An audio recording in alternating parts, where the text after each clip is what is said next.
Hi there, this is Professor Shannon Gracey from Costa College. Today we'll be covering section 4.3 from the Larson and Edwards Calculus text, and we're working out of the guided notebook I made, which can be found on www.mathcheck.net. We'll be looking at Riemann sums and definite integrals today.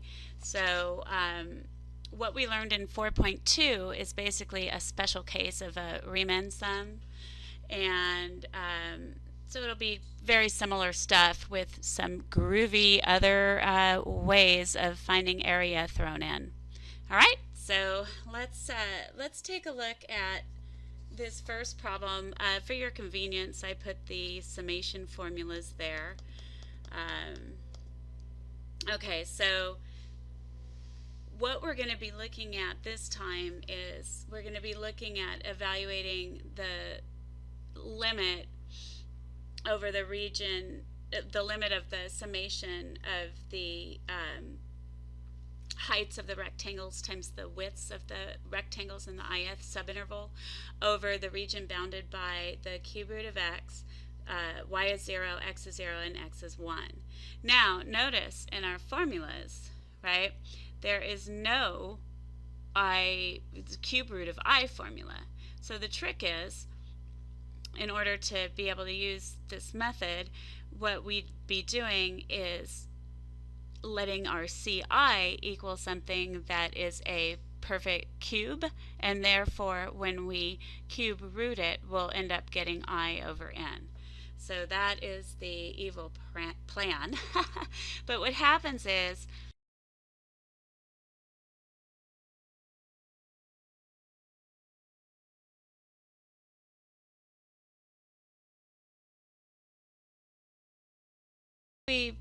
on this one we've been given the important information that we need. We've been given our CI and our delta XI. Let's go ahead and check out what f of CI will be. So we've got that simplified. That's going to be f at I cubed over n cubed, which will just be I over n. All right. So now what we'll have is the limit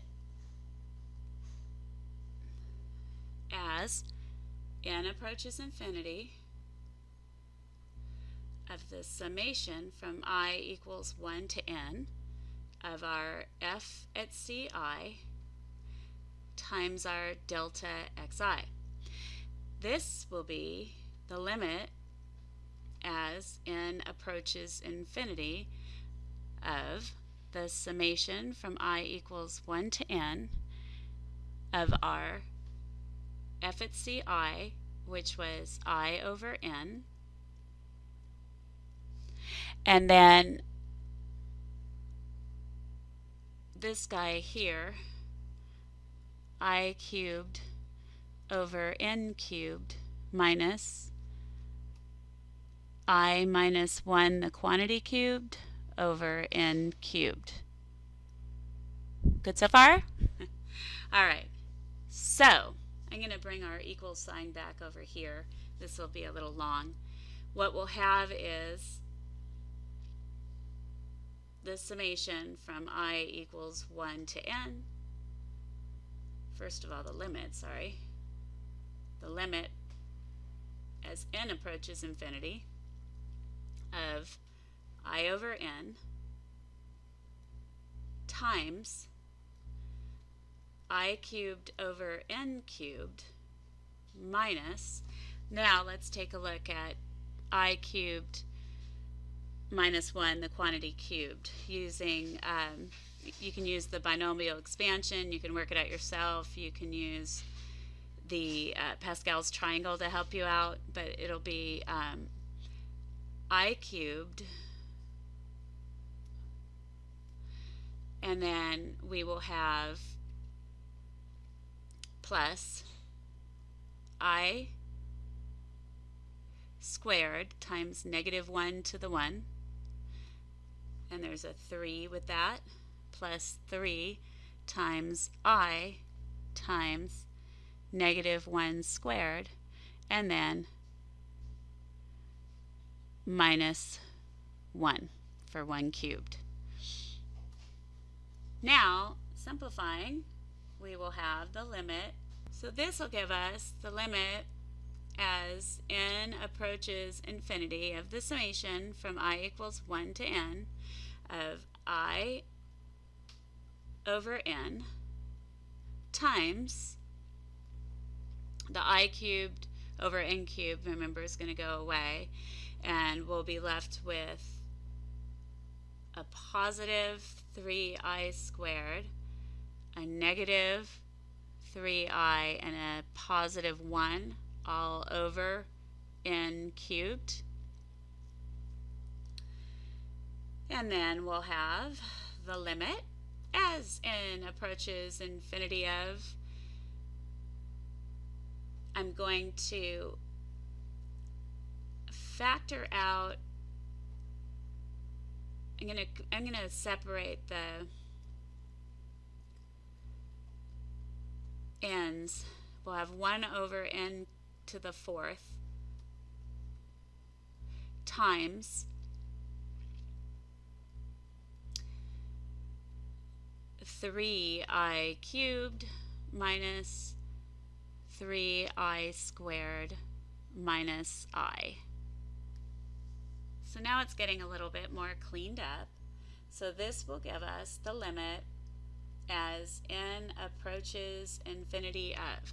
So the 1 over n to the 4th, I'm going to just go ahead and keep with each of them just to keep any confusion from occurring. You can factor it out of the summation if you'd like, but make sure you don't factor it out of the limit. All right. So here we go. This will yield, using our properties of limits, we'll have 3 over n to the 4th times the summation from I equals 1 to n of I cubed minus 3 over n to the 4th times the summation from I equals 1 to n of I squared, and minus 1 over n to the 4th of the summation from I equals 1 to n of I. So now we can use our summation formulas to get the summations in terms of n. And this will give us 3 over n to the 4th times n squared, quantity times quantity n plus 1 squared over 4. So that is equivalent to this summation. And then we will have minus 3 over n to the 4th times n plus 1 times 2n plus 1 all over 6.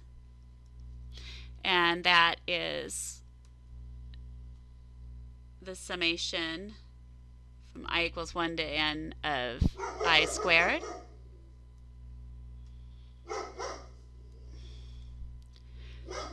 Sorry about the dog.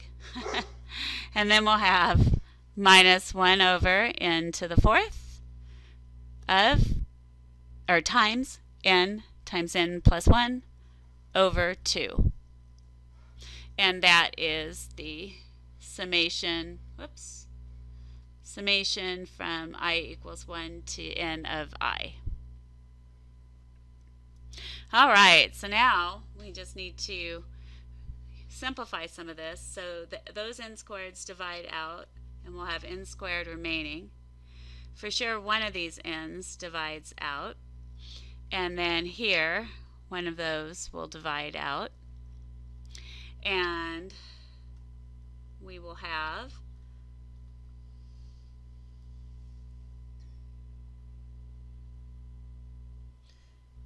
3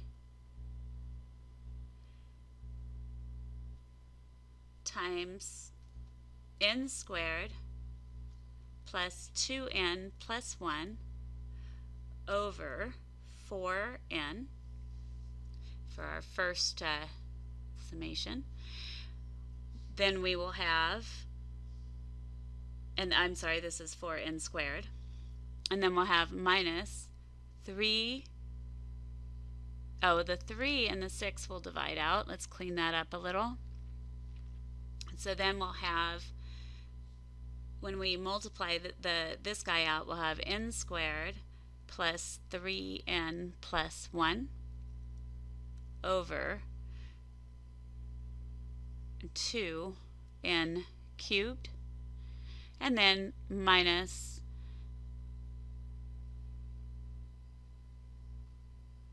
n plus 1 over 2n cubed.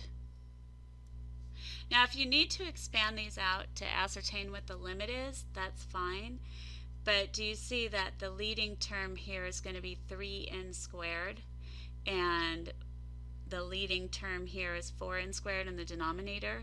So this limit actually will just be 3/4 for our first fraction, and the others are going to zero out.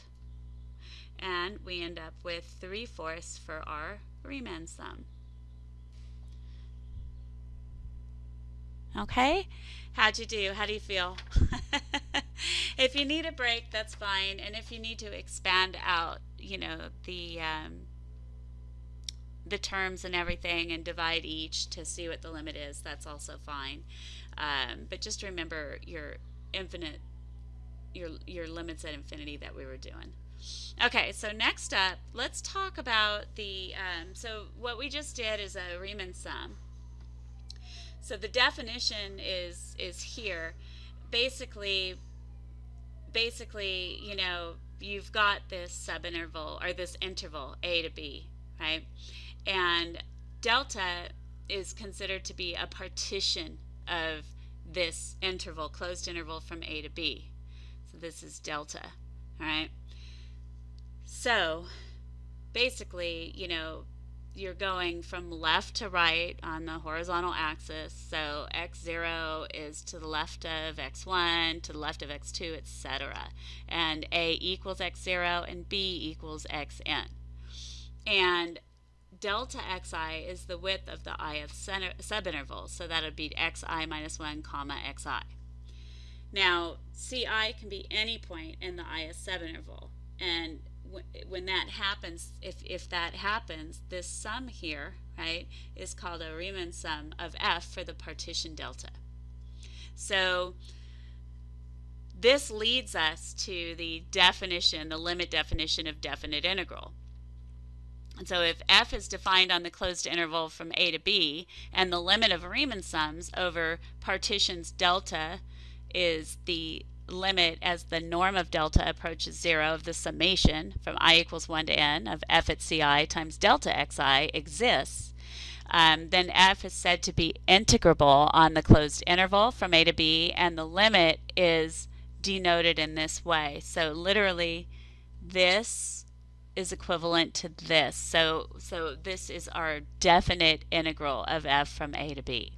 The number a is the lower limit of integration, and the number b is the upper limit of integration. And we'll be learning something really awesome called the fundamental theorem of calculus in the next section, which will enable us to learn other methods for evaluating definite integrals other than these summations, which I'm sure you love, but they can be a little clunky sometimes. All right, so let's check it out. So here, what we've got here is that this symbol here is called the norm of delta, and it's the width of the largest subinterval. So as the width of the largest subinterval approaches 0, it turns out that n approaches infinity. Okay, so let's take a look at this guy. Evaluate the definite integral by the limit definition. So now we're going to go ahead and we can use normal subintervals and all this kind of stuff. So here, let's just take a look. What we have here is that this is equivalent to the limit as the width of, or the width of the largest subinterval approaches 0, of the summation from I equals 1 to n of f at ci times delta xi. Now, over here, let's check it out. As, in this case, as the width of the largest subinterval approaches 0, n approaches infinity. So, and then we can also say that we're going to let delta xi equal to delta x, which will be equal to b minus a, right, which is 6 minus 1 over n, which is 5 over n. Now, ci will be equal to a, right? Remember, we're doing a plus I times delta x. So our ci is going to equal to 1 plus 5I over n. Now our f at ci is going to be 1 plus 5I over n, the quantity, 2 times 1 plus 5I over n squared plus 1. And let's simplify that before we move on. So this will be 2 times 1 plus 10I over n plus 25I squared over n squared plus 1. So f at ci will be 2 plus 20I over n plus 50I squared over n squared plus 1, which will give us 3 plus 20I over n plus 50I squared over n squared. All right, so now we've got all the rough stuff figured out. So let's go here. So what we figured out is that this is going to be equivalent to the limit as n approaches infinity of the summation from I equals 1 to n of 3 plus 20I over n plus 50I squared over n squared, and then we have that times our delta xi, which was delta x, which was 5 over n. Cool so far? All right, so next up, we'll have the limit as n approaches infinity of. So I'm going to go ahead and work a little bit quicker. So here we can do this as 1 over n times the summation from I equals 1 to n of 15. That's the first one. So I'm basically distributing this first, and then I'm separating the summations using properties of summations. So then we'll have plus 100 over n squared times the summation from I equals 1 to n of I plus 250 over n cubed times the summation from I equals 1 to n of I squared. Moving right along, we will have the limit as n approaches infinity of 1 over n times 15n. So this summation here is equivalent to this, plus 100 over n squared times n plus 1 over 2. So again, this here is equivalent to this guy. And then plus 250 over n cubed times n plus 1 times 2n plus 1 all over 6. And we have, oops, this here is equivalent to this guy. So some of this stuff can divide out. These n's divide out. This n divides out one of those. This n divides out one of those guys. So what we'll have is, we'll have the limit as n approaches infinity of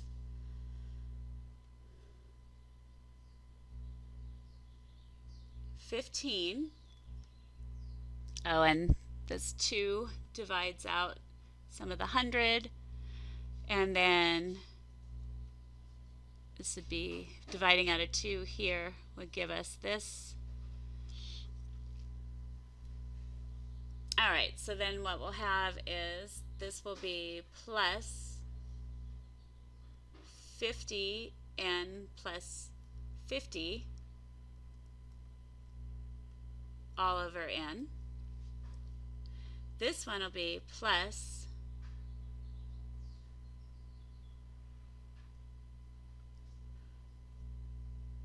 125. Remember that this is n squared plus 3n plus 1. So we'll have 125 n squared over 3n squared. And the second term will be 375 n. And the third one will be 125.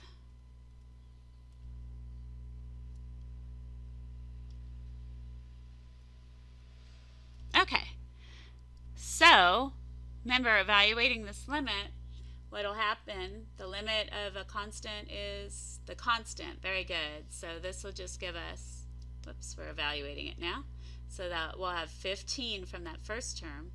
The next one is just going to be 50. That's the only one that will remain.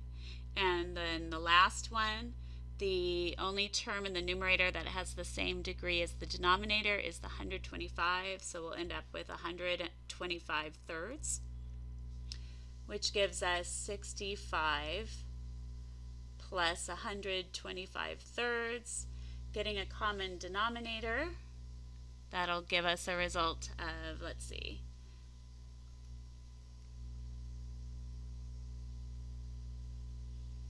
so 3 times 5 is 15.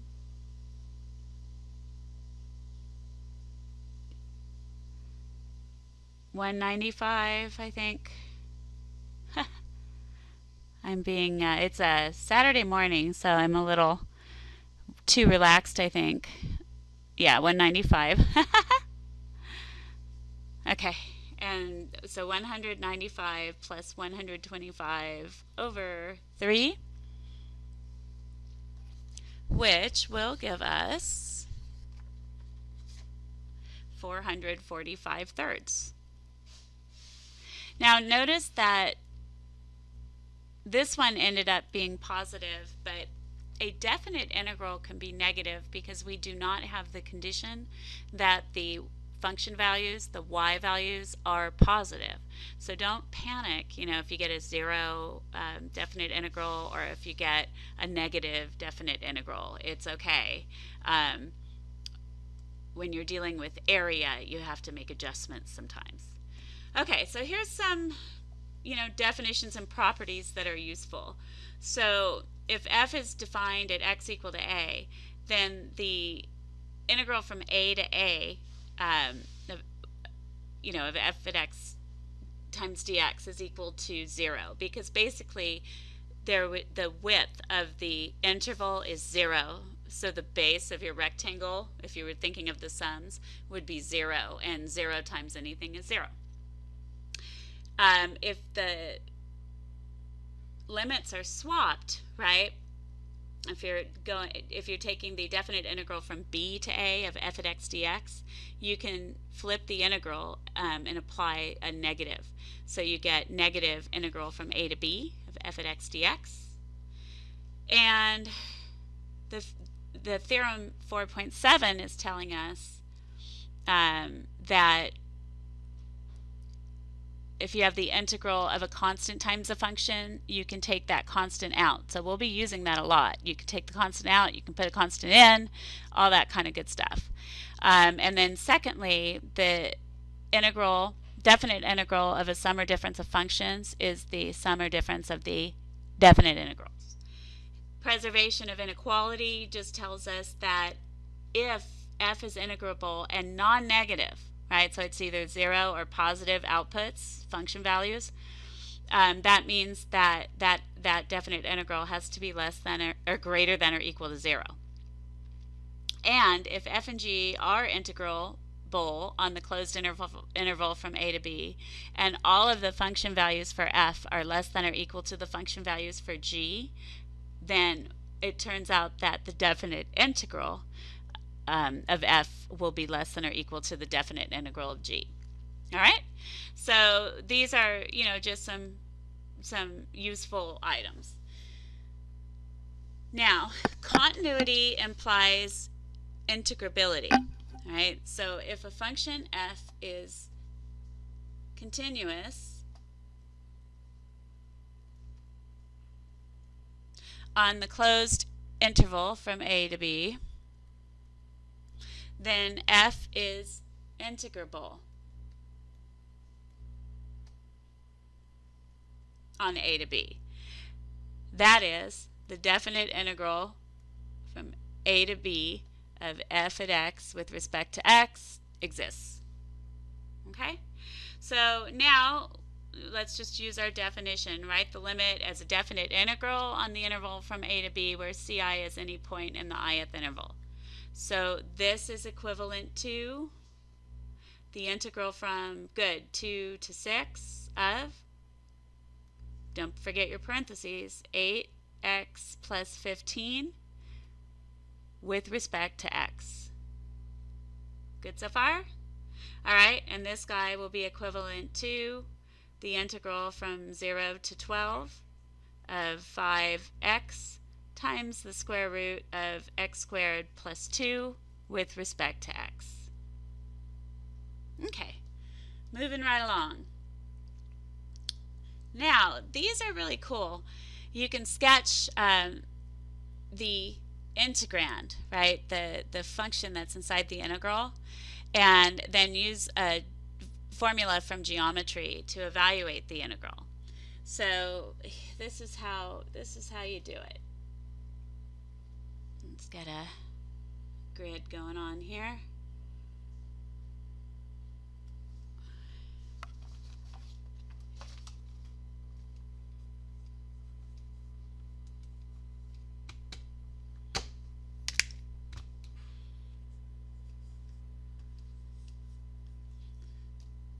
Make this a little bigger.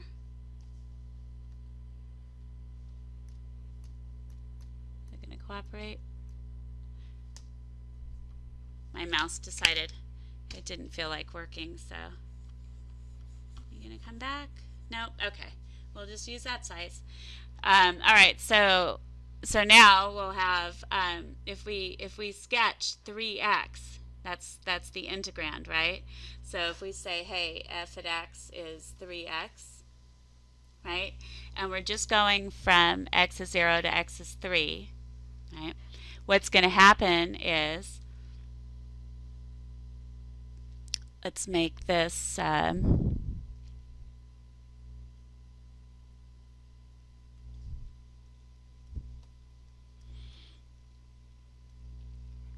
so our graph will look like, we'll have an ordered pair at 0, 0. We'll have an ordered pair at 3, 9.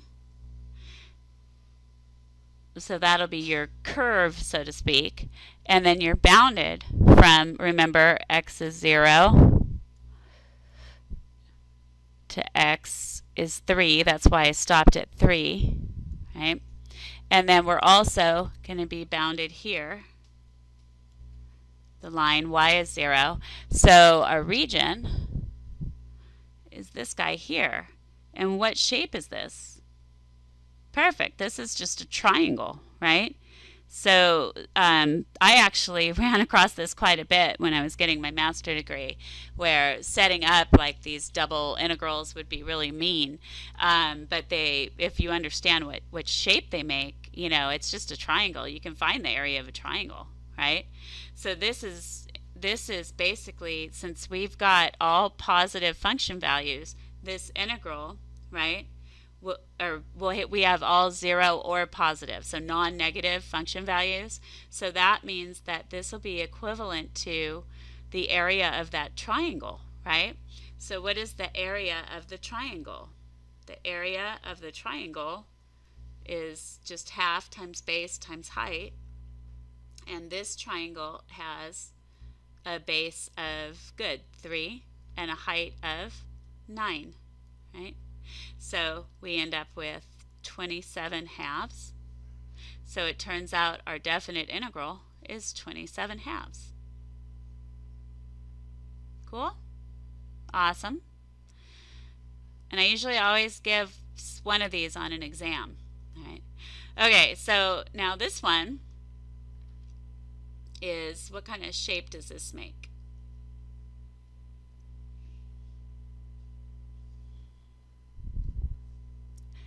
Good. It's a semicircle, upper half of a semicircle with radius 4. Okay, so if we said that y was equal to root 16 minus x squared, just in case you couldn't see that, if you squared both sides, you'd get y is 16 minus x squared, and then that would be x squared plus y squared is 4 squared. But since we only have the positive root, it's only the upper half. So if we make a picture of this, let's see what we got. All right, so we'll have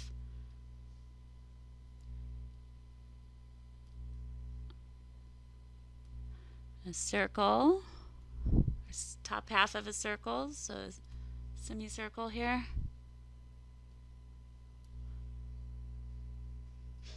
Actually, I like the second half better than the other one. Oh well. Okay, close enough. So basically our region is this guy here.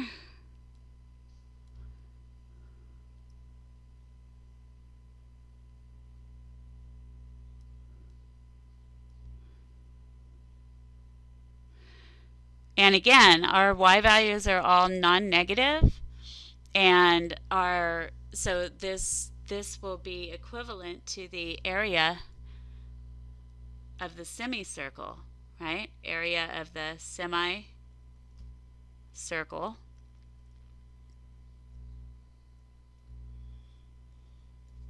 Right, which is going to be half times pi r squared, which will be half times pi times 4 squared, which will be 8 pi. So this definite integral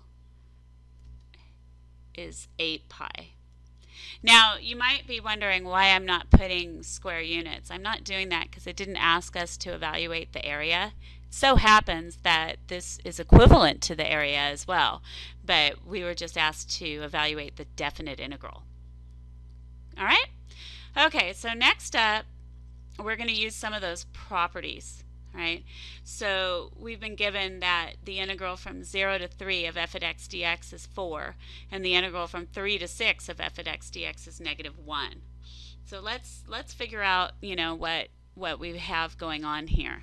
So what do you think we should do from the integral, for the integral from 0 to 6? Could we break that up? Couldn't we write it as the integral from 0 to 3 of f at x dx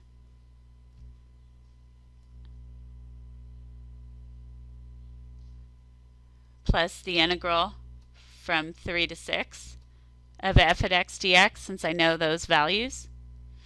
And this will be what? Good, 4 plus -1. So basically, this whole thing has an output of 4. And this whole thing here has an output of -1. And that gives us a result of 3. And how about this one, the integral from 6 to 3?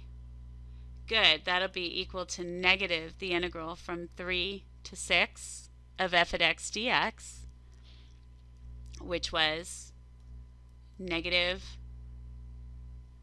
-1, right? So again, this integral here, this integral right here has an output of -1. So that'll just give us 1. And then how about this guy? Beautiful. It'll just be 0. Okay, so that wraps it up for today.